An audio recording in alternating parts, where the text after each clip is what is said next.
মানবাধিকার লঙ্ঘন তদন্তে জাতিসংঘকে ডক্টর ইউনূসের চিঠি। গুম বিরোধী আন্তর্জাতিক সনদে সই করায় বাংলাদেশকে হাইকমিশনার ফলকারের ধন্যবাদ। জাতিসংঘের অধীনে তদন্ত করে গুম খুনের বিচার চান মির্জা ফখরুল।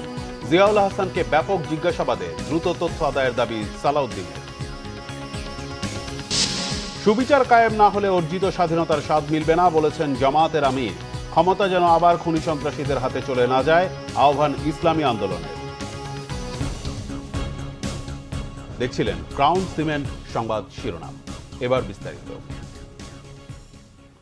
কোটা সংস্কার আন্দোলন এবং ছাত্র জনতার অভ্যুত্থান পরবর্তী সময়ে মানবাধিকার লঙ্ঘনের ঘটনা তদন্তে জাতিসংঘের সহায়তা চেয়েছেন অন্তর্বর্তীকালীন সরকারের প্রধান উপদেষ্টা ডক্টর মোহাম্মদ ইউনূস। জাতিসংঘের মানবাধিকার বিষয়ক হাইকমিশনার ফলকার টুর্ককে চিঠি দিয়ে এ সহায়তা চান তিনি। জাতিসংঘের মানবাধিকার বিষয়ক হাইকমিশনের মুখপাত্র রবিনা সামসাদানি সংবাদ ব্রিফিংয়ে এ তথ্য জানানো হয়। ব্রিফিংয়ে জানানো হয়, বাংলাদেশে 1 জুলাই থেকে 15 আগস্ট পর্যন্ত মানবাধিকার লঙ্ঘনের ঘটনার একটি নিরপেক্ষ ও স্বাধীন তথ্যানুসন্ধানের বিষয়ে প্রধান উপদেষ্টা ডক্টর মোহাম্মদ ইউনূসের কাছ থেকে আনুষ্ঠানিক আমন্ত্রণ পেয়েছেন জাতিসংঘের মানবাধিকার বিষয়ক হাইকমিশনার ফলকার টুর্ক। বিক্ষোভের সময় ঘটে যাওয়া মানবাধিকার লঙ্ঘন, আইন শৃঙ্খলা বাহিনীর ক্ষমতার অপপ্রয়োগের বিষয়ে প্রতিবেদনের পাশাপাশি এসব লঙ্ঘনের মূল কারণ বিশ্লেষণ, ন্যায় বিচার, জবাবদিহিতা ও দীর্ঘমেয়াদে সংস্কারের জন্য আগামী কয়েক সপ্তাহের মধ্যে তথ্য অনুসন্ধানী দল নিযুক্ত করবে হাইকমিশনারের দপ্তর। ব্রিফিংয়ে বলা হয়, হাইকমিশনারের একটি অগ্রবর্তী দল এরই মধ্যে বাংলাদেশে সফর করেছে। এছাড়া সরকারের গুম নিয়ে তদন্ত কমিশন গঠনকেও স্বাগত জানান জাতিসংঘের মানবাধিকার বিষয়ক হাইকমিশনার। জাতিসংঘকে দিয়ে দেশের গুম খুনের তদন্ত করতে অন্তর্বর্তীকালীন সরকারের প্রতি আহ্বান জানিয়েছেন বিএনপি মহাসচিব মির্জা ফখরুল ইসলাম আলমগীর। আর দলের স্থায়ী কমিটির সদস্য সালাউদ্দিন আহমেদ বলেছেন, 2 থেকে 3 দিনের মধ্যে সাবেক সেনা কর্মকর্তা জিয়াউল হাসানকে এমনভাবে জিজ্ঞাসাবাদ করা হোক যাতে সকল গুম খুনের তথ্য বের করা যায়। সেটি না করলে ছাত্র জনতা সেই দায়িত্ব পালন করতে প্রস্তুত।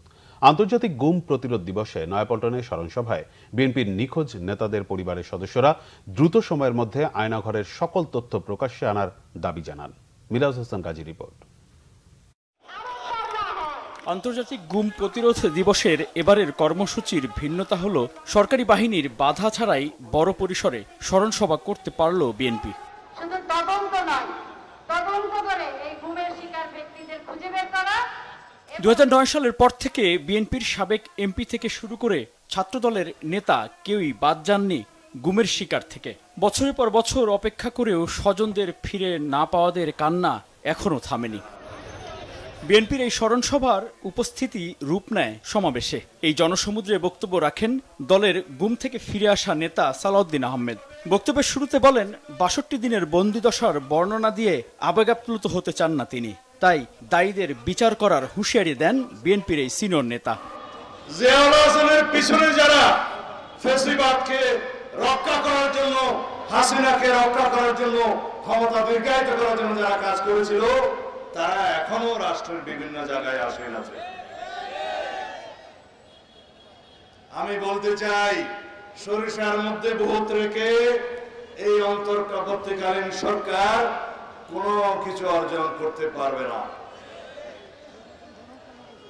জিয়াউল হাসানকে গ্রেফতার করা হয়েছে, এমন ভাবে তাকে ইন্টারোগেশন করা হোক, আগামী 2-3 দিনের মধ্যে তার নেতৃত্বে বাংলাদেশে যত গুম খুন অপহরণ হয়েছে তার তথ্য দিতে সেজন্য বাধ্য হয়।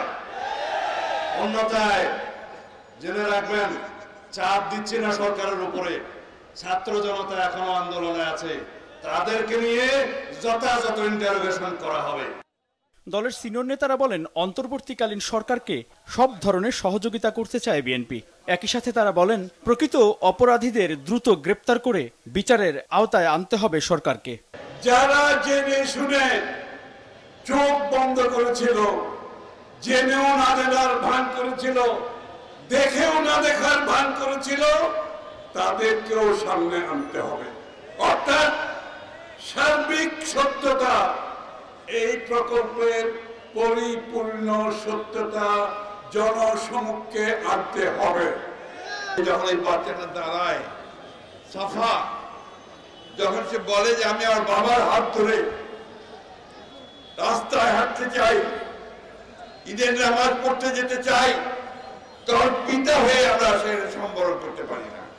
2009 সাল থেকে যে অত্যাচার, নির্যাতন, নিপীড়ন, হত্যাকাণ্ড যে গুম হয়েছে, প্রত্যেকটি তদন্ত এই জাতিসংঘের কমিটি দিয়ে করতে হবে এবং তারই ব্যবস্থা নিতে হবে। ওই সমস্ত ভয়ঙ্কর ব্যক্তি যারা আমাদেরকে হত্যা করেছে, খুন করেছে, গুম করেছে, তাদের একজনকে গ্রেফতার করার খবর আমরা পাই না। তাই আশা করি খুব অল্প সময়ের মধ্যেই আমরা গ্রেফতার দেখতে পাবো, তাদের বিরুদ্ধে ব্যবস্থা নেওয়া হচ্ছে সেটা দেখতে পাবো।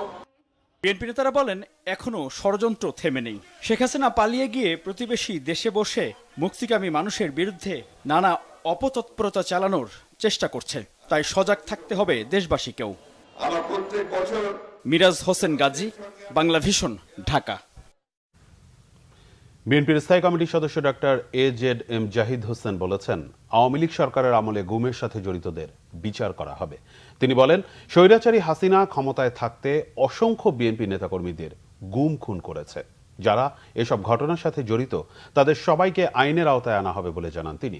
নয়াপল্টনে বিএনপি কেন্দ্রীয় কার্যালয়ে বন্যার্তদের জন্য দলীয় নেতাকর্মীদের কাছ থেকে ত্রাণ সংগ্রহ অনুষ্ঠানে এসব বলেন ডক্টর জাহিদ হোসেন। ছাত্র জনতার আন্দোলনে বিএনপি নেতাকর্মী সহ যারা শহীদ হয়েছেন তাদের আত্মার মাগফিরাত কামনা করেন তিনি। পার্শ্ববর্তী দেশের কারণে বন্যা হয়েছে বলে অভিযোগ করেন তিনি। বলেন, বিএনপির ভারপ্রাপ্ত চেয়ারম্যান তারেক রহমানের নেতৃত্বে দলটি বানভাসীদের জন্য ত্রাণ সহায়তা করছে। দলের নেতাকর্মীদের পাশাপাশি দেশবাসীকে বন্যার্তদের সহায়তায় এগিয়ে আসার আহ্বান জানান এই বিএনপি নেতা। এ পর্যন্ত বিএনপির পক্ষ থেকে 10 কোটি টাকা ত্রাণ দেওয়া হয়েছে বলে জানান তিনি।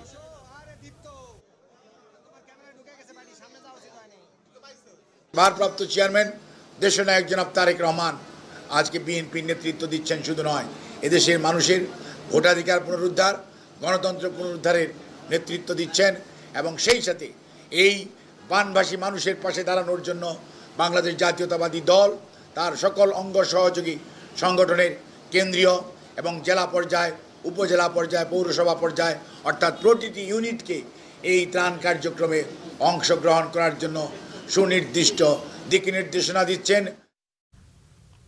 গুম হওয়া ব্যক্তিদের দ্রুত সন্ধান দিতে অন্তর্বর্তী সরকারের কাছে দাবি স্বজনদের। গত 15 বছরে গুমের সঙ্গে জড়িতদের সর্বোচ্চ শাস্তি নিশ্চিতেরও দাবি তাদের। আন্তর্জাতিক গুম প্রতিরোধ দিবস উপলক্ষে মায়ের ডাকের মানববন্ধনে এসব দাবি জানান স্বজনরা। এদিকে নাগরিক ঐক্যের সভাপতি মাহমুদুর রহমান মান্নার অভিযোগ, শুধু ঢাকায় নয়, দেশের বিভিন্ন জায়গায় আয়নাঘর রয়েছে। তাইমুর রশিদের রিপোর্ট। আন্তর্জাতিক গুম প্রতিরোধ দিবস উপলক্ষে কেন্দ্রীয় শহীদ মিনার প্রাঙ্গণে মানববন্ধন করে মায়ের ডাক। অশ্রু সজল নয়নে স্বজনরা হাজির হন গুম ও বিচার বহির্ভূত হত্যাকাণ্ড বন্ধের প্রতিবাদে আয়োজিত এই মানববন্ধনে।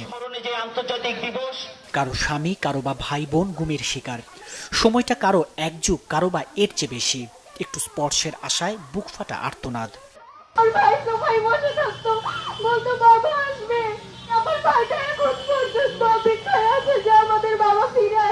জিয়াউল হাসান যেহেতু এখনো মুখ খুলেননি, এখনো জনসম্মুখের মুখে আসেননি, সেহেতু আমি জানি না আমার বাবা বেঁচে আছেন না মৃত। আমি জাস্ট জানতে চাই আমার বাবা যদি জীবিত থাকে তাকে কত অবস্থা ফেরত চাই, যদি মৃত থাকে আমি তোমার বাবার কবরটা জিয়ারত করতে চাই। র্যাবে গেছি, অনেক জায়গায় গেছি, কিন্তু 11 বছর কোনো খবর পাই। এতদিন প্রকাশ্যে মন খুলে দাবিটুকু জানানোরও সামর্থ্য ছিল না। নতুন বাংলাদেশে স্বজনদের অস্তিত্বের সন্ধান পাওয়া যাবে, মিলবে বিচার, এতটুকুই প্রত্যাশা। ভাই বোন, স্বামী, ছেলে হারাইছে, প্রত্যেকের জন্য ছেড়ে দেওয়া হয় এবং বলা হয় আর আয়না ঘরে কোনো গুম ব্যক্তি নাই। আমার ভাই সাজ্জাদুল ইসলাম সুমন, তাকে 2013 সালের 4 ডিসেম্বর আমার ভাই সহ, এই যে আমার খালাতো ভাইও, ও দুজন সহ আরো 6 জনকে বসুন্ধরা আবাসিক এলাকা থেকে নিয়ে যায়। পরে আমাদের এলাকা থেকে আরো 2 জনকে, সেই একই রাতে মোট 8 জনকে একই সাথে র্যাব নিয়ে যায়। র্যাবের গাড়ি শুদ্ধ এসে ওনাদেরকে নিয়ে যায়। প্রায় 1 যুগ সময় আমরা, আমার মা, আমার বোন, এখন আমার মা আর এখানে আসতে পারেন না। আমার মাই র্যাবের অফিসে গিয়ে বসে থাকা, জিয়াউল হাসানের সাথে কথা বলা আমার মা করেছেন সব। মানববন্ধনে বিশিষ্টজনরা বলেন, এই সময়ে এসেও স্বজনহারা ব্যক্তিরা তাদের স্বজনদের ফিরে না পেলে ব্যর্থ হয়ে যাবে স্বাধীনতা। অতীতকে স্মরণ করে ভবিষ্যৎ গড়ে তুলতে হবে। একটা মানবিক দেশ, একটা কল্যাণের দেশ। কল্পনাই করা যায় না গত সরকারের আমলে এই পুলিশ বাহিনীর অনেকে, পুরা বাহিনীর কথা আমি একসাথে বলবো না, কতখানি হৃদয়হীন ছিলেন, নিষ্ঠুর ছিলেন। উন্নত বাংলাদেশ গড়তে চাইছি, নতুন বাংলাদেশ গড়তে চাইছি, এই সমস্ত মানুষকেও যাতে আমরা সেই বাংলাদেশের অন্তর্গত করতে পারি, সেটাই আমাদের আজকের শপথ। গুম প্রতিরোধ দিবসে নিশ্চয়ই এখন গুম প্রতিরোধ ঠিক বলবো না, কিন্তু এই ধরনের ঘটনা যেন আর না ঘটতে পারে তার জন্য যেমন সজাগ থাকবো। যেই প্রতিষ্ঠানগুলো গুমের সাথে জড়িত, যারা ঘটনাগুলো ঘটিয়েছে, অবশ্যই তাদের তথ্য আমাদের জানতে হবে। বিগত সময় থেকে শুরু করে গুম হওয়ার সব খবর প্রকাশ করতে গণমাধ্যমের প্রতি আহ্বান জানানো হয় মানববন্ধনে। তাইমুর রশিদ, বাংলাভিশন, ঢাকা। দক্ষিণ এশিয়ার দেশগুলোর মধ্যে সম্পর্ক উন্নয়নে সার্ককে সর্বোচ্চ ফোরাম রূপে পুনরুজ্জীবিত করার অঙ্গীকারের কথা জানিয়েছেন অন্তর্বর্তীকালীন সরকারের প্রধান উপদেষ্টা ডক্টর মোহাম্মদ ইউনূস। শুক্রবার পাকিস্তানের প্রধানমন্ত্রী শাহবাজ শরীফ অন্তর্বর্তীকালীন সরকারের প্রধান উপদেষ্টা অধ্যাপক মোহাম্মদ ইউনূসকে ফোন করে অভিনন্দন জানান। এ সময় উভয় দেশের মানুষের স্বার্থে দুদেশের মধ্যে সম্পর্ক উন্নয়নের আশাবাদ প্রকাশ করেন পাকিস্তানের প্রধানমন্ত্রী শাহবাজ শরীফ। দুদেশের বাণিজ্যিক সম্পর্ক বৃদ্ধির জন্য পারস্পরিক সম্পর্ক বৃদ্ধির কথাও বলেন পাক প্রধানমন্ত্রী। প্রধান উপদেষ্টা ডক্টর ইউনূস পাকিস্তানের সাথে বাণিজ্যিক সম্পর্ক বৃদ্ধির পাশাপাশি দুদেশের মানুষের মধ্যে যোগাযোগ বাড়ানোর উপর গুরুত্ব আরোপ করেন। আগামী জাতীয় সংসদ নির্বাচন বাংলাদেশের ইতিহাসের অন্যতম কঠিন পরীক্ষা নির্বাচন হবে বলে মনে করেন বিএনপির ভারপ্রাপ্ত চেয়ারম্যান তারেক রহমান।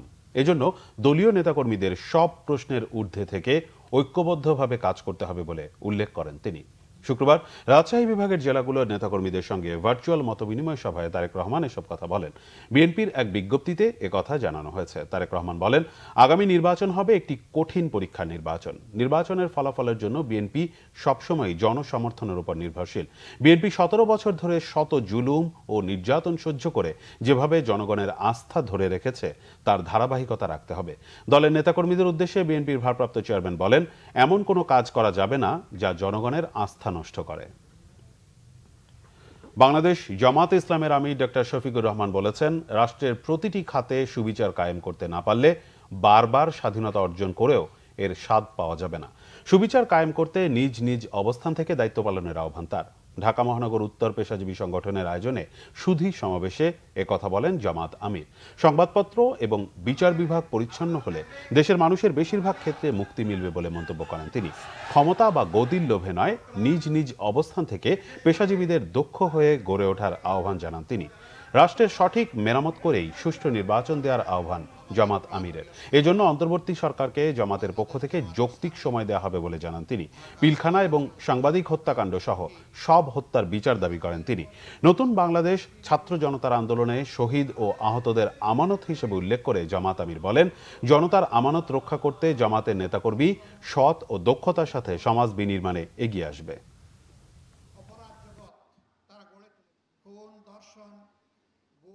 এই স্বাধীনতা আজকে বাংলাদেশের 18 কোটি মানুষের কাছে সেই সমস্ত শহীদ ভাই বোনদের আমানত, জনতার এই আমানত আমাদেরকে বহন করতে হবে এবং তার প্রতি সম্মান দেখাতে হবে। সুবিচার কায়েম না হওয়া পর্যন্ত স্বাধীনতা বারবার অর্জন করলেও তার স্বাদ ভোগ করা আমাদের পক্ষে সম্ভব হবে না। বর্তমানে যে সরকার আছে, জনগণই তাদেরকে এই দায়িত্ব দিয়েছে।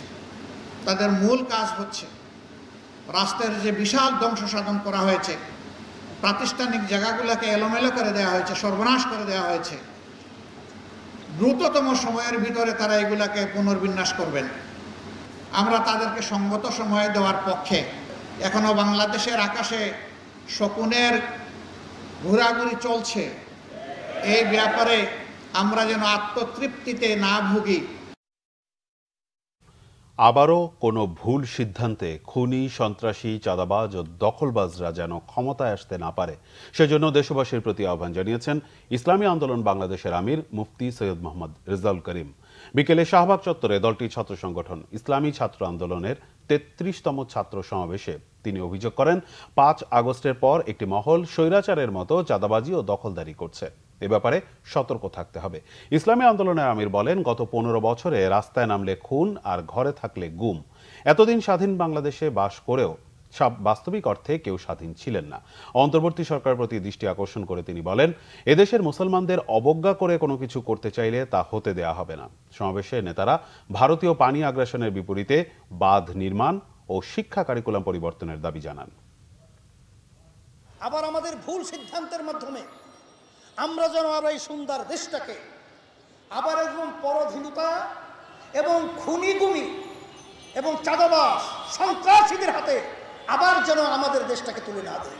যখন এই দেশ দ্বিতীয়বার 5ই আগস্ট স্বাধীন হলো, তখন বিভিন্ন রাজনৈতিক দলের সহযোগী সংগঠন ছাত্ররা, ওই স্বার্থান্বেষী মহল এই বাংলাদেশের বিভিন্ন পয়েন্টে চাঁদাবাজি, সন্ত্রাসী, জায়গা দখল, বিভিন্ন পর্যায়ে অশান্তি করে তুলে বাংলাদেশকে অস্থিতিশীল করার চেষ্টা করেছে।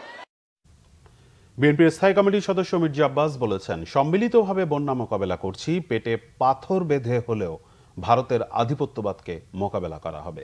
বিকেলে ফেনীর ছাগলনাইয়ার দারোগাহাট মাদ্রাসা মাঠে বন্যার্তদের মাঝে খাদ্য সামগ্রী বিতরণকালে তিনি এসব কথা বলেন। প্রায় 1000 ক্ষতিগ্রস্ত বানভাসী মানুষের মাঝে এই ত্রাণ বিতরণ করেন তিনি। ঢাকা মহানগর দক্ষিণ বিএনপির আহ্বায়ক রফিকুল আলম মজনু ও ফেনী জেলা বিএনপির সদস্য সচিব আলালউদ্দিন আলাল সহ অন্যরা এ সময় তার সাথে ছিলেন। হাসিনা ছাড়া বাংলাদেশ, ভারত বিহীন বাংলাদেশ। হাসিনা মানে ভারত, সব দিয়ে দিছিল, আর কয়েকটা দিন সময় পাইতো ভাই। আল্লাহ আমাদের রহম করেছেন, আল্লাহর কাছে অনেক কৃতজ্ঞ। পুরা বাংলাদেশ দিয়ে দিয়েছিল, আপনারা জানেন। আমরা সম্মানিত ভাবে এই বন্যা যেভাবে মোকাবেলা করেছি, করব। আমরা সম্মিলিত ভাবে ভারতকে আধিপত্যবাদকে আমরা মোকাবেলা করব। সাবেক প্রধানমন্ত্রী শেখ হাসিনা, ওবায়দুল কাদের সহ 613 জনের বিরুদ্ধে হত্যা মামলা হয়েছে মুন্সিগঞ্জে। বৈষম্য বিরোধী ছাত্র আন্দোলনে নূর মোহাম্মদ সর্দার নামে এক দিনমজুর গুলিতে নিহতের ঘটনায় এ মামলা করা হয়েছে। এতে সাবেক 4 সংসদ সদস্য সহ আওয়ামী লীগ ও সহযোগী সংগঠনের 613 নেতাকর্মীকে আসামি করা হয়েছে। নিহত নূর মোহাম্মদের নানি শেফালি বেগম বাদী হয়ে মুন্সিগঞ্জ সদর থানায় মামলাটি করেন।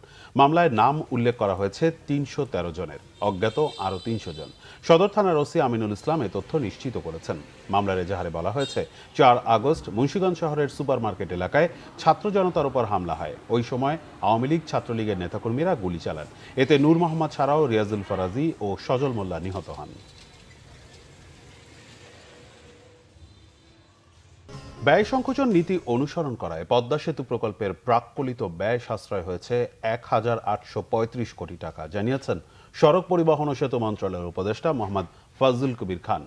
তিনি আরও বলেন, পদ্মা সেতু নির্মাণের সময় ভালো সরকার থাকলে ব্যয় আরও অনেক কমিয়ে আনা যেত। সন্ধ্যায় খুলনা যাওয়ার পথে পদ্মা সেতু এলাকায় সার্ভিস এরিয়া 2-এর কনফারেন্স রুমে শরীয়তপুরে সাংবাদিকদের সাথে মতবিনিময়কালে তিনি এসব কথা বলেন। দুর্নীতির সিন্ডিকেট ভাঙা নিয়ে উপদেষ্টা বলেন, উন্মুক্ত প্রতিযোগিতার মাধ্যমে দরপত্র আহ্বান করে সৎ ও যোগ্য ব্যবসায়ীদের কাজ করার পরিবেশ সৃষ্টি করা হবে। কাজের মূল্যায়ন হবে গ্রাহক সেবার উপর ভিত্তি করে। এই পদ্মা সেতু প্রকল্পের সর্বশেষ প্রাক্কলিত ব্যয় বারবার রিভিশনে আপনারা জানেন, সর্বশেষ প্রাক্কলিত ব্যয় ছিল 32,608 কোটি 605 কোটি 52 লক্ষ টাকা।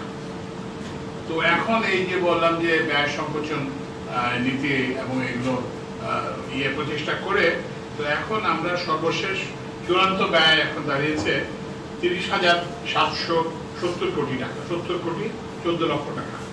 তো অর্থাৎ এখানে প্রায় 1,835 কোটি টাকা সাশ্রয় হয়েছে। এটা থেকে আপনারা যেটা বুঝতে পারেন যে আমাদের এখানে যদি ভালো সরকার থাকতো তাহলে হয়তো আমরা পদ্মা সেতু আরো অনেক কম ব্যয় করতে পারতাম। বন্যার মতো দুর্যোগেও স্বস্তিদায়ক শাকসবজির বাজার। 50 থেকে 60 টাকার মধ্যেই মিলছে বেশিরভাগ সবজি। ডিমের দাম ডজন প্রতি 5 টাকার মতো বাড়লেও মুরগি সহ অন্যান্য পণ্য বিক্রি হচ্ছে আগের দরেই। আরো জানাচ্ছেন জিয়াউল হক সবুজ। কয়েকদিন ধরে স্থিতিশীল নিত্যপণ্যের বাজার। বিভিন্ন জেলায় বন্যার প্রাদুর্ভাবে অনেকে শাকসবজির দামে নেতিবাচক প্রভাব পড়ার শঙ্কা করলেও এখনো তেমন প্রভাব পড়েনি। বেগুন, টমেটো ছাড়া অন্যান্য শাকসবজি মিলছে 50 থেকে 60 টাকার মধ্যেই। চিচিঙ্গা 50 টাকা, ভেন্ডি 50 টাকা, পটল 50 টাকা, শসা আপনার এই ক্রস যেটা হাইব্রিড এটা হলো 50 টাকা। গত সপ্তাহের দামে আছে, কোনো মালই বাড়ে না। গত সপ্তাহে উস্তা পিছে 80 টাকা কেজি, এই সপ্তাহে 50 থেকে 60 টাকা কেজি। আপনার গত সপ্তাহে বেগুন ছিল 70 টাকা, 80 টাকা কেজি, সব তো 70 টাকা 80 টাকা। খুচরা বাজারে দর কিছুটা বেশি হলেও পাইকারিতে কম আলুর দাম। 5 কেজির এক পাল্লা আলু কারওয়ান বাজারে বিক্রি হচ্ছে 250 টাকায়।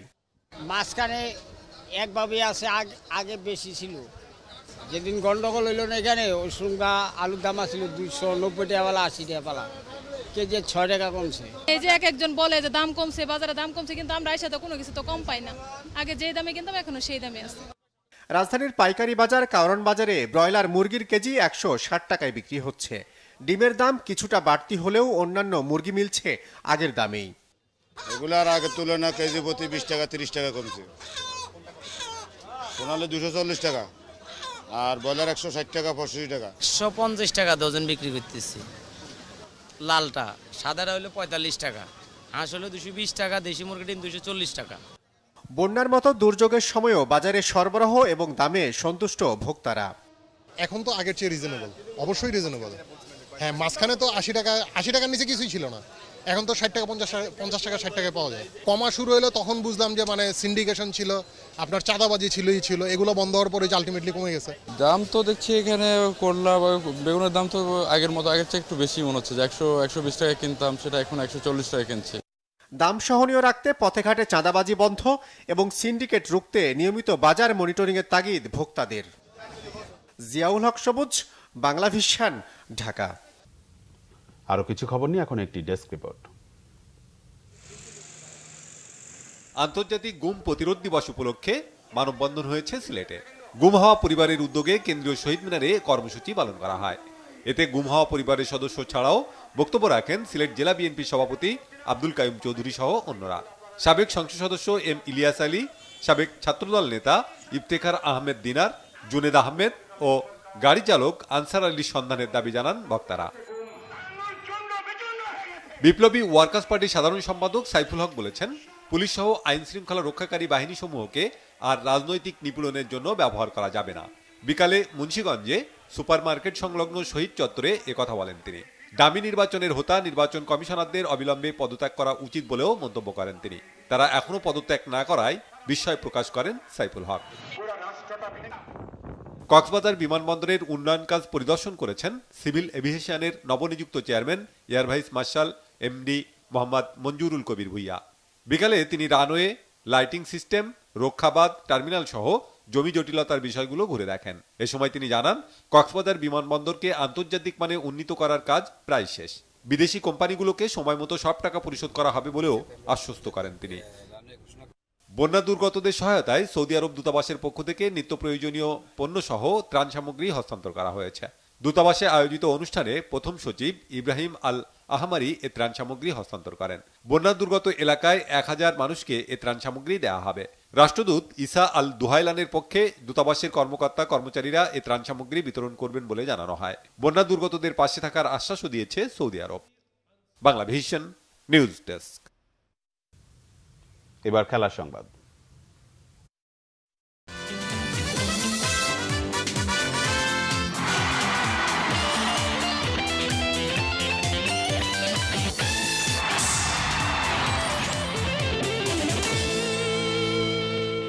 ফুটবল।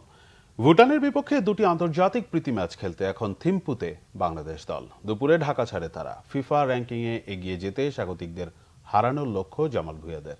আগামী 5 ও 8 সেপ্টেম্বর হবে ম্যাচ দুটি। কোচ হাবিয়ার কাবরেরার বহরে সঙ্গী হয়েছেন সাফ অনূর্ধ্ব 20 চ্যাম্পিয়ন দলের 4 ফুটবলার। মানিক মাহমুদের রিপোর্ট। 2025 সালে এশিয়ান কাপ ফুটবল বাছাইয়ে অংশ নেবে বাংলাদেশ। ডিসেম্বরে হবে বাছাইয়ের ড্র। সেখানে আপাতত 4 নম্বর পটে আছে বাংলাদেশ। ফিফা র্যাঙ্কিংয়ে এগিয়ে যেতে পারলে সম্ভাবনা থাকবে 3 নম্বর পটে জায়গা পাওয়ার। তাই সেপ্টেম্বরে ফিফা উইন্ডোতে প্রীতি ম্যাচ খেলে র্যাঙ্কিং উন্নতির পরিকল্পনা বাংলাদেশের। সে লক্ষ্যেই শিশুদের প্রস্তুত করেছেন কোচ হাবিয়ার কাবরেরা। আগামী 5 ও 8 সেপ্টেম্বর ভুটানের বিপক্ষে দুটি প্রীতি ম্যাচ খেলবে জামাল ভুঁইয়ারা। জামাল, সাদউদ্দিন, তপু বর্মন সহ অভিজ্ঞতার সাথে তরুণদের সমন্বয়ে শক্তিশালী দল গঠনে সাফ অনূর্ধ্ব 20 চ্যাম্পিয়ন দলের 4 ফুটবলার মিরাজুল, শাকিল, চন্দন ও রাহুলকে দলে নিয়েছেন কোচ হাবিয়ার কাবরেরা। দুপুরে ঢাকা ছাড়ে বাংলাদেশ দল। ভুটানের বিপক্ষে ম্যাচে নতুনদের সুযোগ দেওয়ার ইচ্ছা কাবরেরার। জিততে চান দুটি ম্যাচেই। ভুটানে কন্ডিশন সহ কিছু চ্যালেঞ্জ আছে, তবে দলে যারা আছে তাদের উপর আস্থা রাখা যায়। আমি দুটি ম্যাচেই জয়ের প্রত্যাশা করছি। মিরাজুল, রাহুলদের খেলা আমি দেখেছি, ওরা বেশ প্রতিভাবান। নতুন যে দুইজন আসছে আমরা চাবো ওদেরকে যথেষ্ট সাপোর্ট দেওয়ার জন্য, যেন আমাদের টিমের সাথে খুব তাড়াতাড়ি অ্যাডজাস্ট হতে পারে, সেটা আমাদের সিনিয়র প্লেয়ারদের মধ্যে থাকবে। জাতীয় দলের সাথে নতুনরা নিয়মিত যুক্ত হতে পারলে সমৃদ্ধ হবে পাইপলাইন, বলেন দলের ম্যানেজার। এরকম করে আসলে গ্র্যাজুয়ালি যদি 5-6 জন করে আস্তে আস্তে করে ঢুকতে থাকে টিমের, তাহলে কিন্তু পরে আমাদের পাইপলাইনটা ভালো হবে। ফিফা র্যাঙ্কিংয়ে বাংলাদেশের অবস্থান 184, 2 ধাপ এগিয়ে ভুটান আছে 182তম স্থানে। থিম্পুতে পৌঁছে টিম হোটেলেই সীমাবদ্ধ দলের প্রথম দিনের কার্যক্রম। শনিবার থেকে শুরু হবে অনুশীলন। প্রথমবার 23 ফুটবলারকে একসাথে পাবেন কোচ হাভিয়ার কাবরেরা। মানিক মাহমুদ, বাংলা ভিশন, ঢাকা। সংবাদ শেষ করব ক্রাউন সিমেন্ট সংবাদ শিরোনামগুলো আরেকবার জানিয়ে। মানবাধিকার লঙ্ঘন তদন্তে জাতিসংঘকে ডক্টর ইউনূসের চিঠি, গুম বিরোধী আন্তর্জাতিক সনদে সই করায় বাংলাদেশকে হাই কমিশনার ফলকারের ধন্যবাদ। জাতিসংঘের অধীনে তদন্ত করে গুম খুনের বিচার চান মির্জা ফখরুল। জিয়াউল হাসানকে ব্যাপক জিজ্ঞাসাবাদে দ্রুত তথ্য আদায়ের দাবি সালাউদ্দিন। সুবিচার কায়েম না হলে অর্জিত স্বাধীনতার স্বাদ মিলবে না, বলেছেন জামায়াতের আমির। ক্ষমতা যেন আবার খুনি সন্ত্রাসীদের হাতে চলে না যায়, আহ্বান ইসলামী আন্দোলনের। এই ছিল এখনকার মতো। পরের সংবাদ রাত 1টায় দেখার আমন্ত্রণ রইল। এছাড়া বাংলা ভিশন সংবাদ ও সংবাদ সংশ্লিষ্ট অনুষ্ঠান দেখতে ভিজিট করুন www.bbnews24.com ও facebook.com/banglavishnnews এবং সাবস্ক্রাইব করুন youtube.com/banglavision।